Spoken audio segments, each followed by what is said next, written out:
Well, good afternoon. This is Peg Larson giving you our weekly report.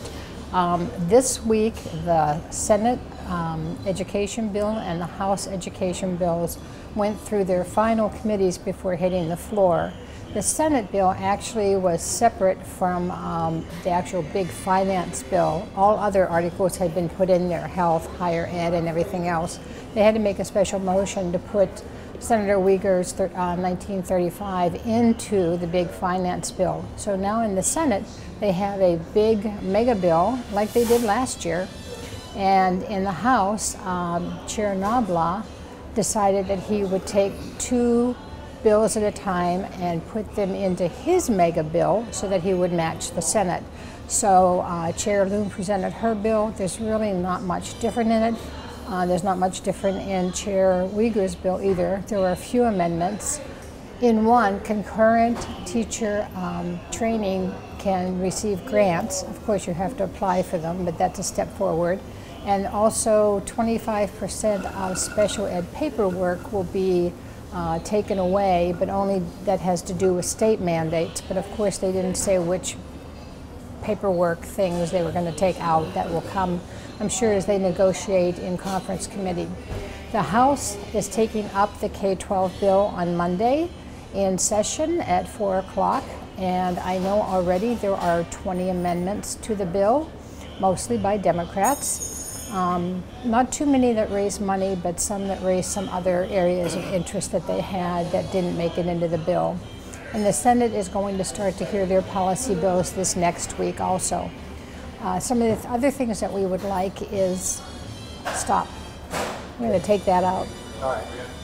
One of the things that happened in the House bill when it was presented in Ways and Means was after Chair Loon was all done saying everything she had to say and some of the amendments went on,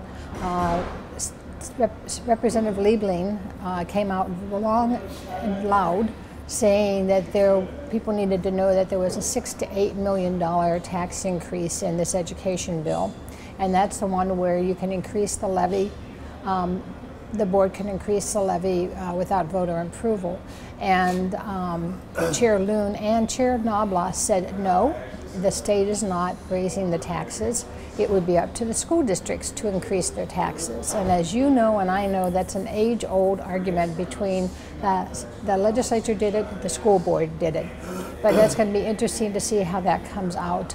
So there was some contention, and Representative Pawlowski asked the question, why did you have all these hearings for all these bills if you aren't going to put them into your omnibus bill?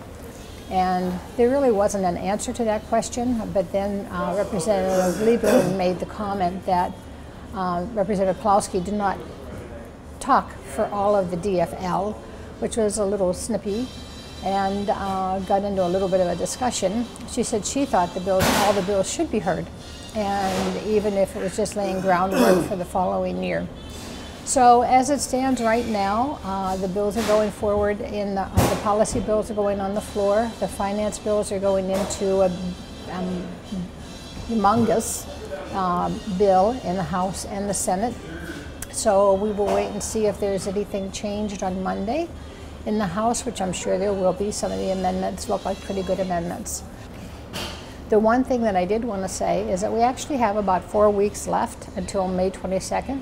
Even though session goes till the 23rd, they're not allowed to pass any bills on the 23rd because it's the last day of the biennium. And there still is not agreement on transportation, bonding, and taxes. At this point in session, that's not that unusual, but they are greatly opposed as to what the policy should be. So it's going to be very hard for them to come together. You can either figure we're going to have no bills or just some policy bills. I know the Republicans very much want to pass the tax bill, and the conference committee is still alive from last year. And we will see what happens to that. And as far as transportation, the funding for that also went into Chair Cohen's bill and into Senator Nobla's bill. So the policies will come to the floor. One of the other things that we had been working on, other than concurrent enrollment grants, was Q-Comp. And in the Senate bill, there is more money for Q-Comp. There's $90 million on the table, and Senator Stump had our bill, and they have added, I think, $6 to $8 million onto the Q-Comp pot. Not everyone will be able to be in it, mainly because some teachers complained and said that they don't want Q-Comp. In fact, some of the schools that actually have Q-Comp said that they would like to get rid of Q-Comp. So there's a little bit of a disagreement there. So by increasing it by that amount, they're kind of keeping everybody happy. But we will continue to work on that and the other issues that we have brought forward. Thank you.